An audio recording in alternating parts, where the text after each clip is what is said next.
Bonjour à tous. Je vais vous annoncer la grâce de Dieu à vous tous ici présents, à travers les écrans ou en pensée avec nos frères et sœurs malades ou dans la peine. C'est d'après un texte de Suzanne Schell. Heureux ceux qui n'ont que douceur pour résister, leurs yeux seront consolés. Heureux ceux dont le corps est offrande et service, ils ne rêvent pas leur vie.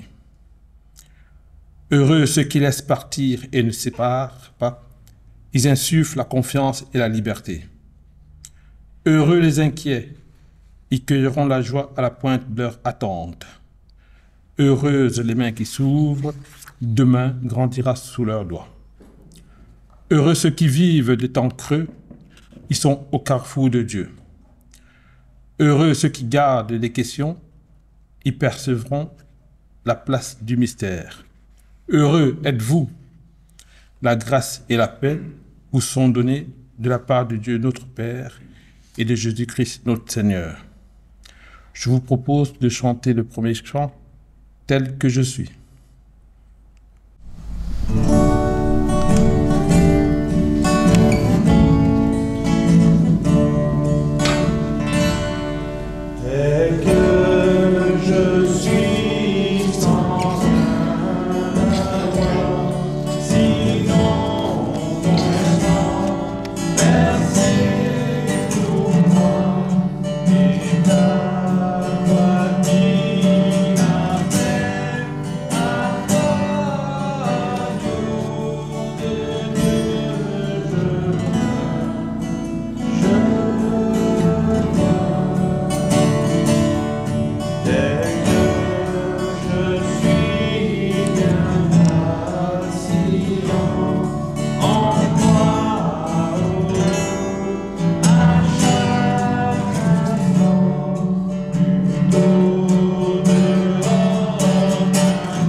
Voilà, nous sommes le troisième dimanche du mois et le deuxième et le troisième dimanche, il y a les activités des enfants.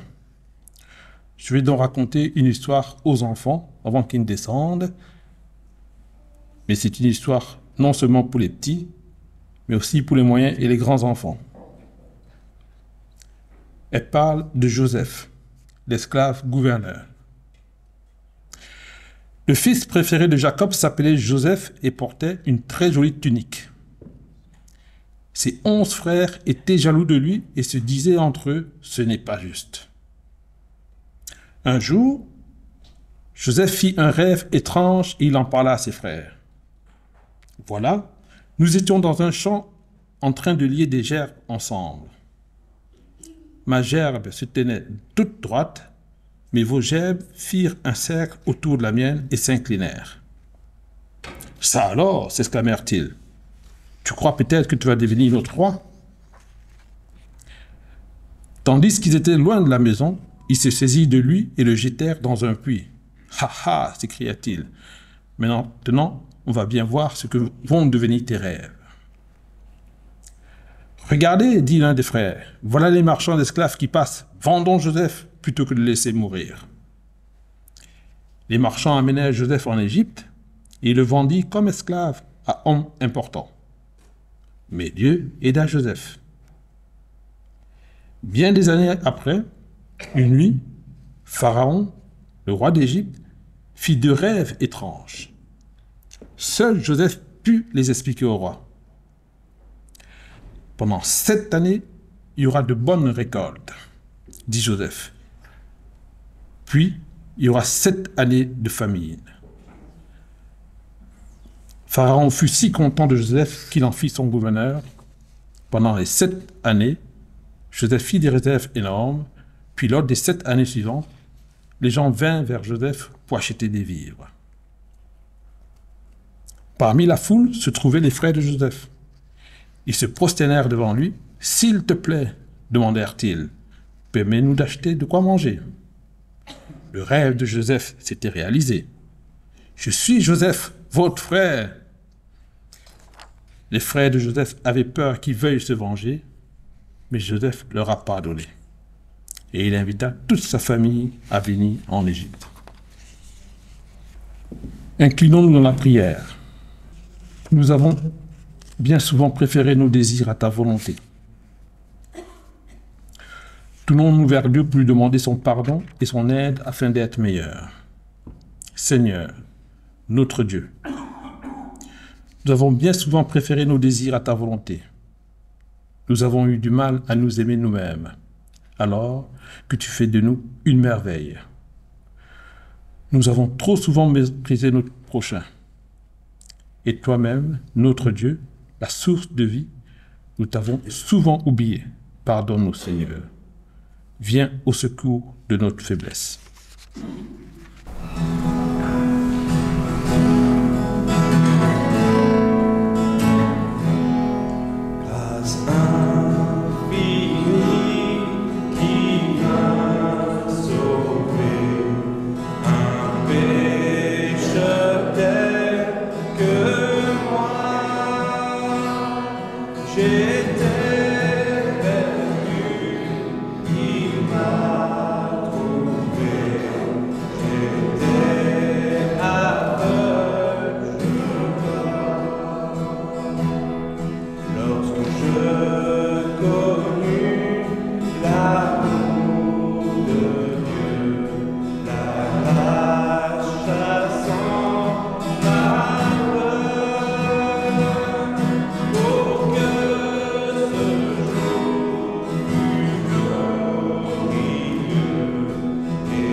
En Dieu tous nous serons. Nous ne pourrons pas épuiser les jours qui resteront. Il me libère, brise mes chaînes. Mon Dieu, mon sauveur, lui a le prix. Toujours ouvert, sa bonté règne, amour immense, grâce infinie. La terre fondra comme la neige, le soleil s'éteindra, mais Dieu qui m'entraîne son cortège sera toujours moi. Il me libère, brise mes chaînes. Mon Dieu, mon sauveur, paya le prix. Toujours ouvert, sa bonté règne, amour immense, grâce infinie. Je vous propose de vous unir par la foi à cette simple déclaration de croyance chrétienne. Je crois en Dieu. Il est la source, le début de toute chose, hors de l'espace et du temps. Au-delà de toute pensée, et pourtant si proche que l'homme en a l'institution, et peut recevoir de lui une dynamique de réconciliation avec lui, notre Dieu, avec les autres, nos frères et sœurs, et avec nous-mêmes dans une paix féconde.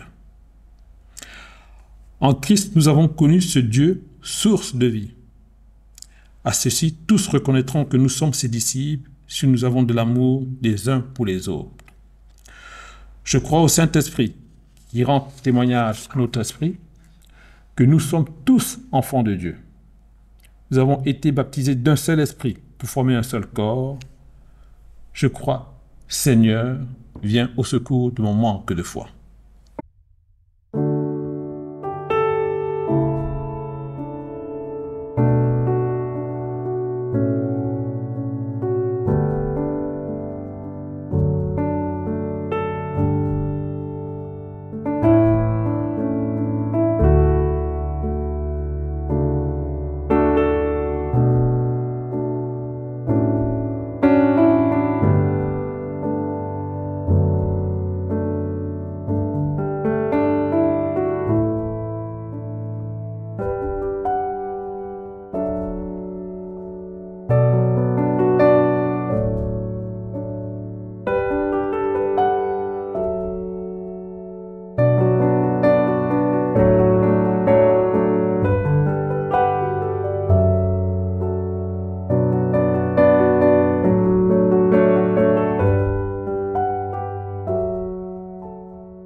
Pour la méditation d'aujourd'hui, nous avons deux tests.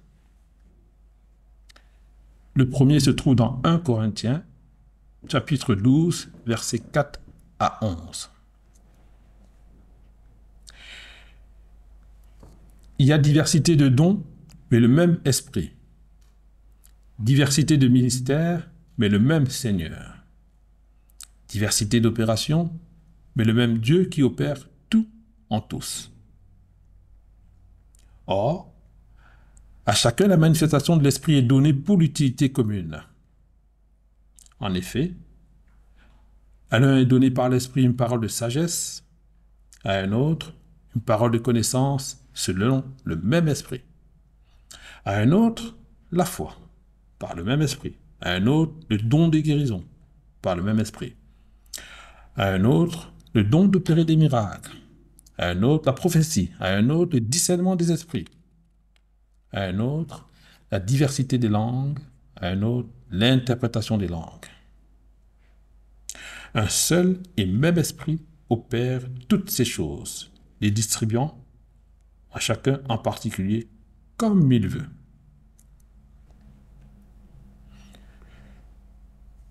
Le deuxième texte se trouve dans Matthieu 25, chapitres 14 à 30. Il en sera comme d'un homme qui, partant pour un voyage, appela ses serviteurs et leur remit ses biens. Il donna 5 talents à l'un, 2 à l'autre et 1 au troisième, à chacun selon sa capacité. Et il partit. Aussitôt, celui qui avait reçu les 5 talents s'en alla, les fit valoir et il gagna 5 autres talents. De même, celui qui avait reçu les 2 talents en gagna 2 autres. Celui qui n'en avait reçu qu'un alla faire un creux dans la terre et cacha l'argent de son maître.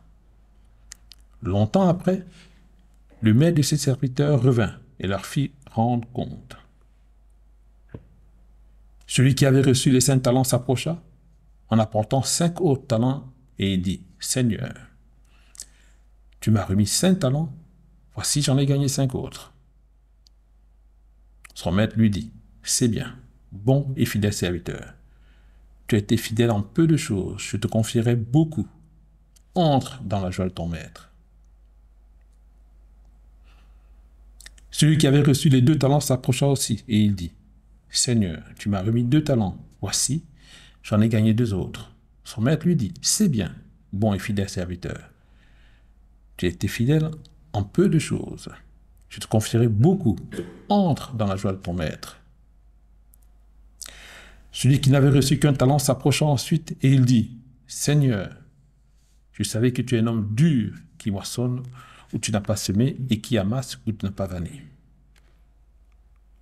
J'ai eu peur et je suis allé cacher ton talent dans la terre. Voici, prends ce qui est à toi. » Son maître lui répondit, « Serviteur méchant et paresseux, tu savais que je moissonne où je n'ai pas semé et que j'amasse où je n'ai pas vanné. Il te fallait donc remettre mon argent au banquier et à mon retour, j'aurais retiré ce qui est à moi avec un intérêt. Ôtez-lui donc le talent et donnez-le à celui qui a les 10 talents. Car on donnera à celui qui a, et il sera dans l'abondance, et à celui qui n'a pas, on ôtera même ce qu'il a. Et le serviteur inutile, jetez-le dans les ténèbres du dehors, il y aura des pleurs, des grincements de dents. Nous voici devant toi, Seigneur, pour entendre ta parole. Éternel,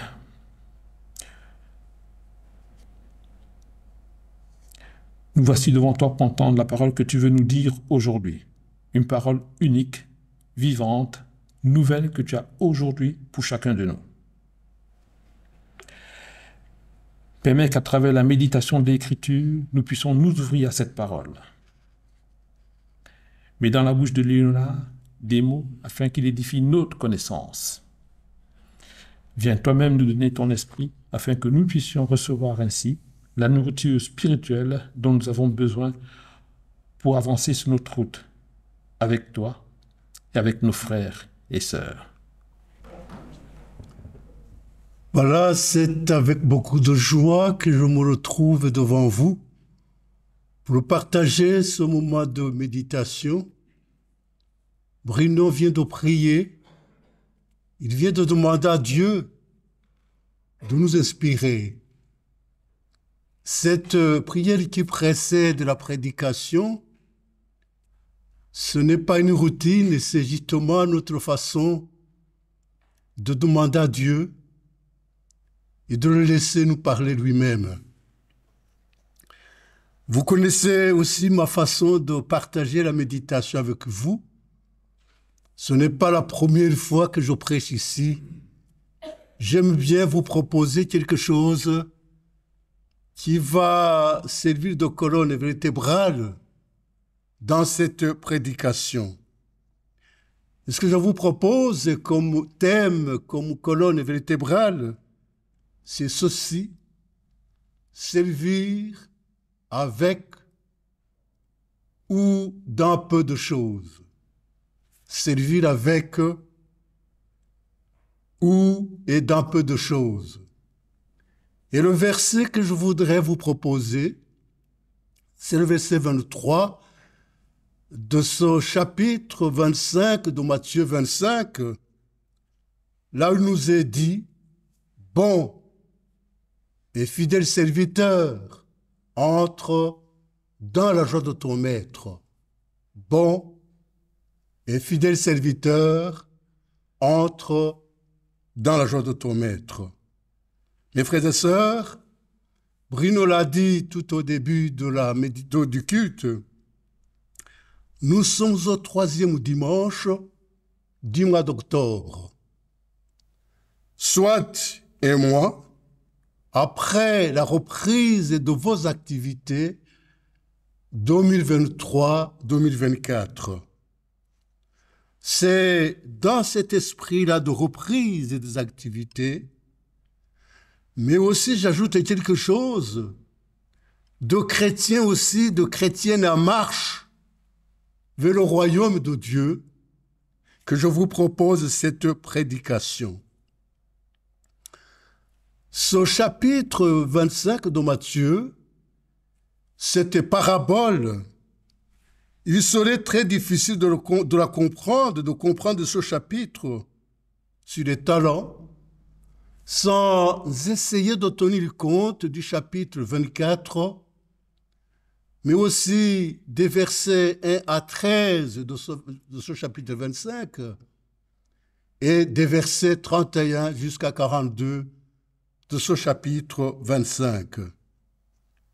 Quand vous regardez le chapitre 24, là c'est Jésus qui parle. Et le thème qu'on peut dégager dans ce chapitre 24, Jésus dit ceci: veillez. Veillez, parce que vous ne savez pas à quel moment le Maître reviendra. Donc, veillez. Et dans les versets du chapitre 25, 1 à 13, là aussi, il est question, le verset 13 qui termine, dit aussi veillez. Là, il s'agit de quelque chose que vous connaissez. On parle de 10 filles. Les 5 qui sont sages et les 5 autres qui sont décrites comme folles, comme moins prudentes, le terme qu'on peut utiliser, etc. Mais là aussi, le but, c'est de dire veillez. Et quand on va au verset 31 jusqu'à 42 de ce chapitre 25 de Matthieu, là, on raconte aussi quelque chose que vous connaissez, le jugement dernier. Là, Jésus s'identifie aux gens qui sont faibles. Dans ce chapitre-là, Jésus dit ceci: quand j'étais malade, vous pouvez compléter, vous êtes venu. Quand j'étais nu, hein? Quand j'avais faim, voilà. Alors les gens vont lui demander, mais quand est-ce que nous t'avons vu? Jésus leur dira, quand vous avez fait cela à l'un de ces petits-là, c'est à moi que vous avez fait cela. Voilà une parabole, un récit qui montre que l'évangile, c'est l'action. Ce n'est pas uniquement entendre comme vous entendez aujourd'hui, c'est qu'après, on essaye de mettre en pratique tout ce qu'on a entendu. Ici, Matthieu appelle, nous les croyants, appelle les disciples à la vigilance. Quelle vigilance? la vigilance à la fidélité dans l'action, c'est-à-dire que notre vocation chrétienne, c'est une vocation qui nous engage à l'action. Et la parabole que nous sommes en train de méditer exhorte à quelque chose, à la responsabilité. La responsabilité, non des œuvres méritoires, parce qu'on peut penser que ces versets-là que j'ai déjà annoncés comme au 25, 31 à 42, on peut penser que parce qu'on a fait ça, on peut entrer dans le royaume de Dieu.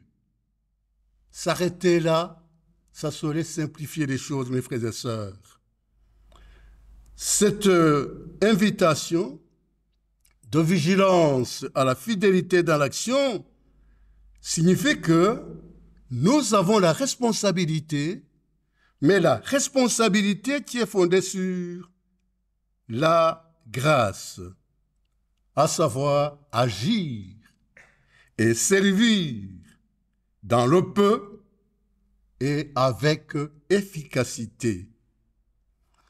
La théologie de la grâce qui est enseignée par les réformés nous apprend que nous avons reçu gratuitement. Nous avons reçu parce que Dieu nous aime. Donc, nous recevons par grâce. Mais comment est-ce que ce que nous recevons arrive à chez nous? Quel est le mécanisme de recevoir? C'est là où intervient un autre facteur très important de la foi chrétienne, c'est la foi. La grâce nous est donnée, mais elle arrive chez nous parce que nous la réceptionnons. D'où il y a la grâce et puis il y a la foi active. Ce n'est pas la première fois que je prêche ici. J'ai eu l'occasion de vous dire dans une autre prédication que la grâce et la foi sont deux partenaires inséparables. Je dirais un frère et une sœur. Mais ici, comme il s'agit du féminin, on dirait les deux sœurs qui sont ensemble, qui ne se quittent pas, qui sont tout à fait inséparables. Je retourne encore sur les textes. Quand vous regardez le texte de la première épître aux Corinthiens au chapitre 12 que nous venons de lire, j'ai choisi uniquement les versets 4 jusqu'au verset 11. Mais je voudrais vous encourager à lire tout le chapitre parce que vous découvrirez que c'est un chapitre qui nous parle de l'unité du corps. L'unité du corps qui doit être à la base de la responsabilité chrétienne qui est la nôtre. Mes frères et sœurs, l'individu que nous sommes, la personne que nous sommes, doit être vue à partir de la communauté. À partir de la communauté, et la communauté doit être vue à partir de l'individu. Dans d'autres termes, le chrétien ne s'appartient pas. Il n'y a pas de chrétien, de chrétienne sans communauté. Il n'y a pas de communauté sans chrétien. Voilà donc en quoi, quand je vous dis, l'individu appartient à la communauté et la communauté appartient à l'individu.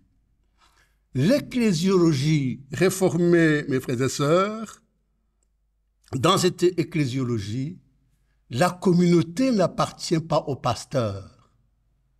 Le pasteur, ou la pasteur, parce que nous avons aussi des dames pasteurs, fait partie de la communauté. Donc, ce qui signifie que ce n'est pas le pasteur qui fait la communauté, mais ce sont ses fidèles, ce sont les membres de la communauté qui font la communauté. Et cette communauté-là, dans cette communauté-là, il y a des forts, mais aussi il y a des faibles. Donc les deux parties, c'est comme ça que nous sommes créés.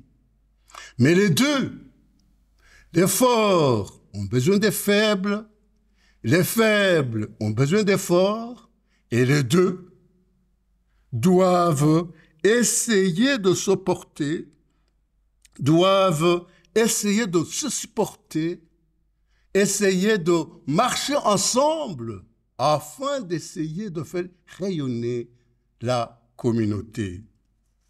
Cette parabole que nous sommes en train de méditer nous parle de quelqu'un qui avait des serviteurs et qui va faire confiance à ses serviteurs. Son objectif était de les responsabiliser et non de les mettre à l'épreuve. La parabole nous dit que il n'a pas donné la même chose à tout le monde. Il n'a pas donné la même chose à tout le monde, mais il a donné à chacun selon, si vous avez bien suivi, selon ses capacités. Donc à chacun selon ses capacités. Le premier a reçu 5 talents. Le deuxième, 2. Le troisième, 1 talent. Ce qui nous montre, mes amis, quelque chose, c'est que nous sommes différents. Nous ne recevons pas aussi la même chose de la part de notre Seigneur.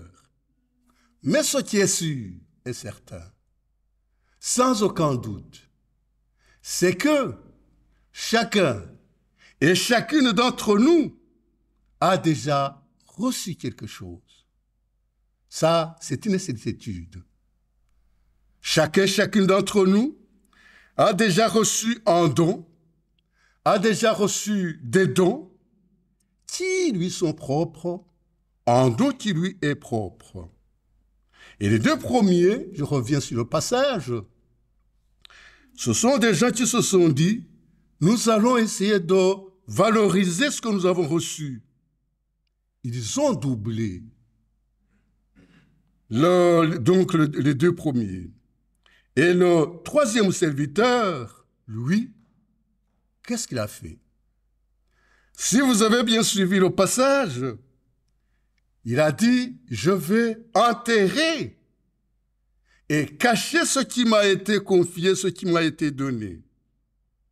Les deux premiers ont veillé, si vous avez suivi ce que j'ai dit en haut, ont veillé à la fidélité et à la confiance de leur maître. Ils ont été récompensés. Ils ont été récompensés pour chacun. Et c'est là où ce que je vous proposais de retenir intervient. Leur maître leur dit, bon, donc il dit à chacun, bon, et fidèle serviteur, entre dans la joie de ton maître. Voilà, mes amis, la conclusion, en tout cas ce qui a suivi le mouvement de ces deux serviteurs. Celui qui a enterré, celui qui a caché ce qu'il avait reçu, lui, il a été condamné. Mais attention ici, il n'a pas été condamné par son maître. Je ne sais pas si je vous demandais pourquoi je dis qu'il n'a pas été condamné par son maître, alors que c'est lui qui prononçait les paroles. Mais en fait, il a été condamné par son choix. C'est lui qui a choisi. C'est lui qui a choisi comment il devait travailler.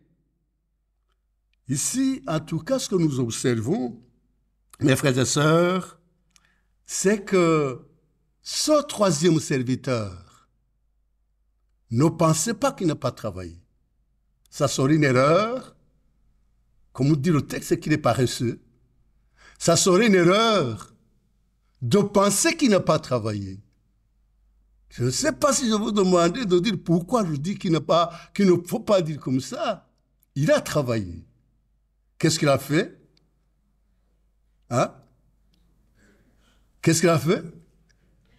Voilà, il s'est donné le temps d'aller creuser. On ne sait pas à quel niveau. Et puis, il a caché. Et quand il a caché, il devait veiller à ce que le talent ne soit pas volé.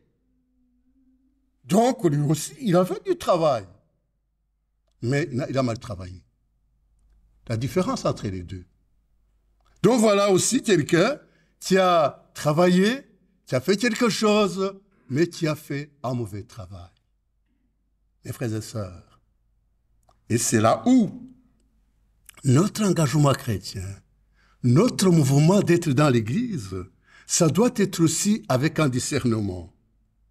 Ce n'est pas souvent, mes frères et sœurs, que l'on pense que l'on peut avancer, que l'on peut servir avec d'un peu ou dans beaucoup de choses, surtout dans peu de choses, dans notre société d'abondance d'aujourd'hui. La conviction profonde, mes amis, qui doit être la vôtre, qui doit être la nôtre, qui doit vous habiter, est que chacun, chacune d'entre vous, d'entre nous, a déjà reçu quelque chose de la part de notre Seigneur. C'est très important à savoir, d'où il faut essayer, mes frères et sœurs, d'apprécier. Il faut apprécier. Il faut mettre en valeur ce que tu as reçu, qui t'est propre, qui est à toi, que tu as reçu de Dieu. Mais alors, la question qu'on va se poser, avant d'essayer de mettre cela au service de Dieu, en reconnaissance à notre Dieu, Dieu qui t'aime, Dieu qui t'a donné, qui te donne gratuitement, la question c'est de savoir, est-ce que tu connais tes dons? Hein? Si on donnait un petit papier maintenant à chacun et chacune, mets sur un bout de papier de toi-même ce que tu as reçu du Seigneur. Quel est ton don? Voilà, mes frères et sœurs, une question que nous laisse cette parabole. Qu'est-ce que j'ai reçu? Ça, c'est la question. D'où, pour essayer de répondre à la question, il te faut regarder, te regarder. Il te faut chercher en toi ce que tu as reçu, sans avoir la tendance de te minimiser. Assez souvent, nous sommes tentés en tant qu'êtres humains à nous minimiser nous-mêmes, à minimiser ce que tu es. Vous avez besoin ici dans la communauté les uns des autres, et cela dans la dynamique de la communauté. Je parlais tout au début que vous êtes dans la reprise, dans la période de reprise. La communauté, votre communauté, a besoin des dons de tout le monde. Et cela, dans la vocation, dans la mission de l'Église, de rayonner dans la communauté, de rayonner dans la société. D'où je voudrais m'adresser à toi, à tout le monde. Apprécie tes dons. Cherche tes dons. Apprends à les apprécier. Ne t'enferme pas dans l'inaction. Ne t'enferme pas dans le passé, peut-être dans un passé négatif que tu as connu. Ne te dis pas « je ne suis rien ». Ne dis pas « je n'ai rien à donner ». Ne dis pas « je ne suis pas éloquent ». Donc, je ne peux pas parler comme telle ou telle personne qui est plus douée que moi, qui est plus douée que moi. Ton Dieu, notre Dieu, la société, notre société, ta communauté, votre communauté ont besoin de ton peu, ont besoin de ce beaucoup que toi, ont besoin de ce que tu es. D'où je voudrais encourager chacun, chacune en ceci, sois fier de toi. Sois fier de toi mais aussi comptez sur le Seigneur. Ça, c'est très important. Une personne, mes frères et sœurs, sans confiance, c'est une personne qui a les difficultés de vivre. C'est une personne qui aura toutes les difficultés du monde pour vivre. Je reviens sur le texte. Le problème du troisième serviteur est qu'il s'est enfermé. Il s'est enfermé dans la peur, mais aussi dans le jugement. Il s'est mis à juger son maître en disant ceci, je suppose que vous l'avez saisi. Je savais que tu es un homme dur, un homme tout-puissant, un homme qui moissonne là où tu n'as pas semé, qui amasse là où tu n'as pas vanné. Et j'ai eu peur. Mes frères et sœurs, son serviteur de la peur s'est déconnecté. Il s'est déconnecté de la source.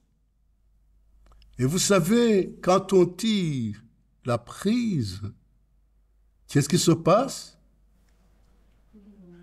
Hein? Je tire la prise sur une machine électrique et qu'est-ce qui va se passer? Le courant s'arrête. Hein? Le courant s'arrête. Et quand je conduis une voiture, il y a un élément essentiel qu'elle doit avoir, le moteur. Si la voiture n'a pas de moteur, n'a pas de carburant, est-ce qu'elle peut rouler? Impossible.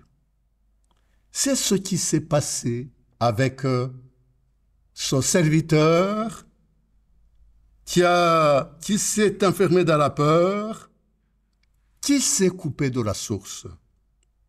Mes frères et sœurs, je voudrais vous dire ceci. Depuis le début, vous avez entendu les paroles dans les prières, dans la confession, dans le chant, maintenant dans la prédication. Si j'arrêtais ici et qu'on se dit, qu'est-ce que tu as retenu? Qu'est-ce qui t'a frappé? Soit dans les prières, soit dans la confession, soit dans cette méditation. Tu retournes à la maison avec quoi? Je suppose que vous avez déjà emmagasiné quelque chose. Ouais, si je m'arrête ici. Mais j'ai l'intention de ne pas m'arrêter. J'ai l'intention de ne pas m'arrêter. Je vais compléter déjà ce que vous avez. Et je vais vous proposer quelques pistes. Quelques pistes qui sont simples, je pense, et quelques pistes qui sont faisables et possibles pour tout le monde. Je ne doute pas.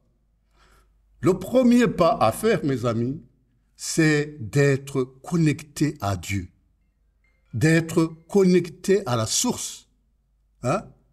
D'être connecté à la source et de se mettre dans un état vraiment de prière, de relation permanente avec le Seigneur, qui est la source de ton don ou de tes dons, qui est la source de ta vie.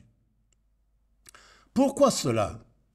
Être connecté, branché, c'est parce que je l'ai déjà dit, un appareil électrique sans courant ne peut pas continuer à fonctionner, il s'arrête. Une voiture sans moteur aussi ne peut pas fonctionner. Voilà pourquoi il faut être un chrétien aussi connecté à Dieu. C'est en tout cas le premier élément de base fondamental. Deuxième chose que je vous propose, c'est de discerner tes dons.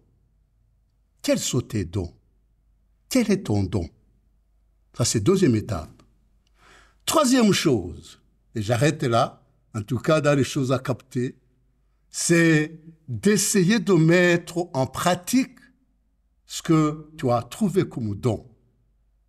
Mettre en pratique. Trois choses, connecter à Dieu. Deuxième chose, discerner, et puis la pratique. Mais alors la question qui revient, qu'est-ce que je peux faire maintenant dans ma communauté? Là aussi, il y a beaucoup de choses, je ne doute pas. Et je voudrais vous proposer quelques pistes aussi possibles et faisables aussi par tout le monde. Première chose que je peux te proposer, participer au bon accueil ici dans la communauté. Participer au bon accueil, rendre visite à tes frères et sœurs, prier pour les malades, être présent chaque dimanche, sauf en étant malade, sauf vraiment pour quelque chose qui est incontournable. Mais essayer de t'imposer la discipline et d'être présent ici le dimanche, participer à toutes les activités de la communauté, mais aussi de toute notre Église protestante, partager ta bonne humeur. Hein? Vous savez, quand vous rencontrez une personne souriante, elle vous attire. Hein? Mais quand vous rencontrez quelqu'un qui grince les dents, ça se passe comment? Vous fouillez. Voilà comment la bonne humeur peut être un moyen d'évangélisation dans une église. C'est très simple. Essayez d'apprécier tout ce qui se fait ici, au lieu de critiquer abusivement. Assez souvent, on critique. On critique le consistoire, on critique un collègue, on critique les autres. Ça, c'est facile. Essayez d'apprécier au lieu de critiquer abusivement. Autre chose est très importante aussi qu'on oublie. Donner ton offrande. Mes frères et sœurs, l'offrande se prépare dans la semaine. Se prépare au moins plus tard le samedi. Ne pas toucher dans tes poches quand on arrive avec le tronc devant toi. Non. Avoir le temps de préparer ça et de prier aussi pour cela. Parce que c'est quelque chose que tu vas mettre au service du Seigneur. Quelque chose de simple aussi. Éviter les chaises vides dans le temple. Hein? En général, ici, dans les temples, chacun choisit sa chaise. Hein, je ne sais pas comment c'est venu, mais c'est comme ça partout. Chacun a choisi sa chaise. Donc, ayez la honte que ta chaise soit vide le dimanche. Tu te dis, mais qui va s'asseoir sur ma chaise? Ce n'est pas bien à ce moment-là. Donc, il faut que tu saches que ta chaise ne doit pas être vide à aucun dimanche. Et puis, je termine par notre exemple, parce que c'est vraiment, je peux continuer à multiplier ces choses qui sont très simples, faisables par tout le monde. Prendre le temps à la maison d'intercéder. Intercéder. Pour la communauté, pour le monde. Pourquoi? Parce que à chaque dimanche, on fait des annonces.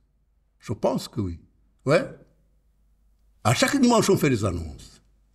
Je voudrais vous raconter quelque chose que peut-être je vous ai raconté.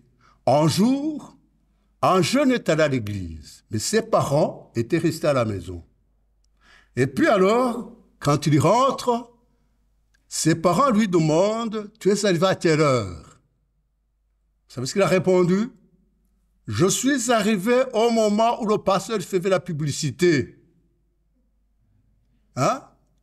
Je suis arrivé, je ne sais pas si tout le monde a entendu, je suis arrivé au temple au moment où le pasteur faisait la publicité.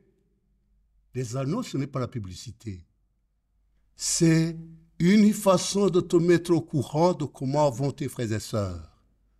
C'est une façon de dire, voilà les besoins dans notre communauté, pour justement inviter tout le monde à entrer dans le cadre, d'accompagner les malades, d'accompagner les gens qui ne se portent pas bien, de participer aux activités. Voilà, mes frères et sœurs, pourquoi les annonces sont à valoriser.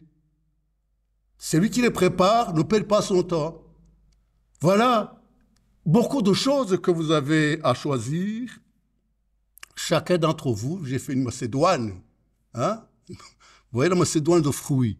J'ai fait avec ces exemples-là, j'ai multiplié des exemples macédoine de fruits que chacune et chacun d'entre vous entrent dedans et se disent, mais finalement, que puis-je faire? Et que le dimanche prochain, on vienne avec des propositions consistoires. On dise, j'ai découvert mon don. Je voudrais m'engager dans ça. Je voudrais m'engager dans ça. Si ce n'est pas le dimanche prochain, au moins le dimanche qui suivra. Mais une chose à ne pas faire, c'est de ne rien faire. Voilà, mes frères et sœurs, vous connaissez, vous savez comment je partage avec vous la méditation. Je termine par le commencement. Hein? Je termine par le commencement. Et le commencement, c'était la proposition de dire servir avec ou et dans peu de choses. Bon, vous pouvez compléter? Hein? Et fidèle serviteur. Et puis, entre dans la joie de ton maître. Amen.